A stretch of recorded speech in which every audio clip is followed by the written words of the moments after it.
Welcome, everybody. My name is Irma Arteaga. I'm an applied economist and an associate professor at the School of Public Affairs at the University of Missouri. I am very happy to be here today co-hosting this amazing event. We are celebrating the 25th anniversary of the U.S. Food Security Measure. During this celebration, we are going to reflect on the history of the measure, the instruments used, and opportunities. We at ERS are excited to hear the findings from these new research projects that will inform and advance ERS's U.S. food security measurement, research, and data program. Good morning, everyone. I'm Cassandra Johnson. I'm one of the PIs and really excited to be talking with you all today about our project. I'm going to dive right in, given the presentations that have preceded ours, and share a little bit about racial and ethnic disparities related to food insecurity. I also want to point out that as food insecurity worsens, dietary intake tends to worsen as well from a nutrient perspective. And these are the very things that predispose people to diet-sensitive chronic disease. And as we saw in the COVID-19 outbreak, that these poor health outcomes were really highly associated with morbidity and mortality from COVID-19 as well.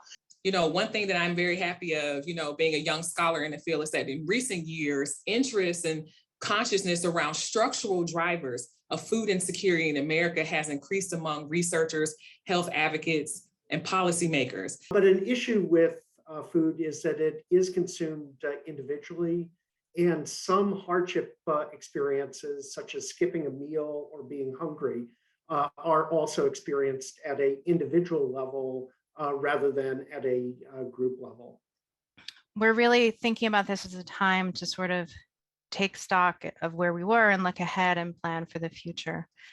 And we were thinking about what issues might need to be addressed moving forward as we continue to measure food security.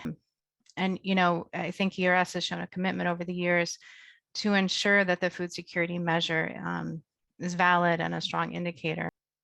What's interesting about those questions from an economics point of view is that food insecurity does not closely follow trends in income. So you can have quite rapid income growth or stagnation. You've all seen the news, but also data shows that disasters are increasing in frequency and severity.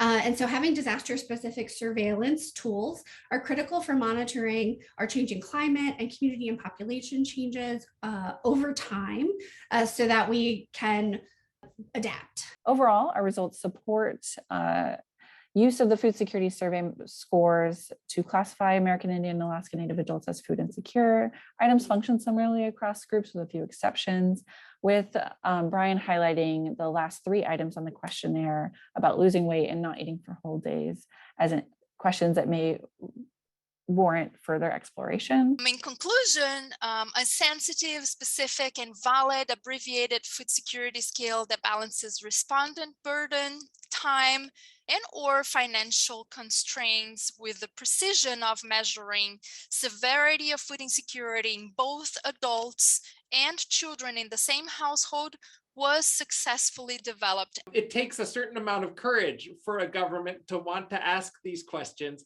of people, knowing that we're not really satisfied with the answer. For many years, there's been hope that household food insecurity would drop substantially. In the 1990s, the goals that were adopted was to have food insecurity drop by half, and we haven't met those goals. And so this research conversation that we're part of here today is about something that's more than just research. It's about how we can have a better society with less hardship for those who have least.